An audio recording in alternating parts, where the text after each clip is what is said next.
The real-time real estate segment today being brought to you by rsrmoney.com. rsrmoney.com. If your house's price is not compelling, it's not selling. If your house's price is not compelling, it's not selling. There's one big mistake you need to avoid when you sell your house this year: setting your price too high. It might seem like overpricing gives you room to negotiate or could really boost your profit, but the reality is it usually backfires. In fact, Realtor.com says almost 20% of sellers, that's 1 in 5, have to reduce their price to get their house sold. And you don't want to be one of them. Here's why starting too high can lead to trouble and how to avoid it. Overpricing pushes buyers away. With mortgage rates and home prices where they are right now, buyers are already stretching their budgets to make a move. So when they see a house that's priced too high, they're not thinking, I can negotiate. They're more likely to think, next, and skip over your house entirely. An article from the National Association of Realtors, NAR, explains, quote, some sellers are pricing their homes higher than ever just because they can, but this may drive away serious buyers, unquote. And if they skip over your listing, you'll miss out on the chance to get them through the door. That's the last thing you want, because fewer showings mean fewer chances to receive an offer. The longer your home sits, the more skeptical buyers will get. Here's the other issue. An overpriced house tends to sit on the market longer, and the longer a house lingers, the more buyers start to wonder, what's wrong with it? Is there a problem with the house itself? Are you difficult to work with?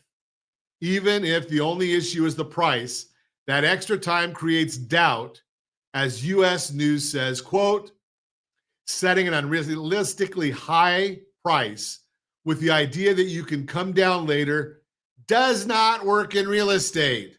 A home that's overpriced in the beginning tends to stay on the market longer, even after the price is cut, because buyers think there must be something wrong with it, unquote.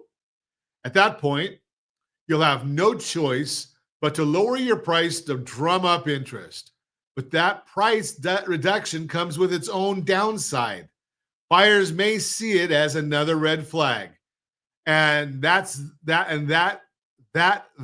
an issue with the house. The key to finding the right price for your house, well, so what's the secret to avoiding all these headaches? It's simple. Work with a local real estate agent who knows the market inside and out and is going to be honest with you about you should price your house.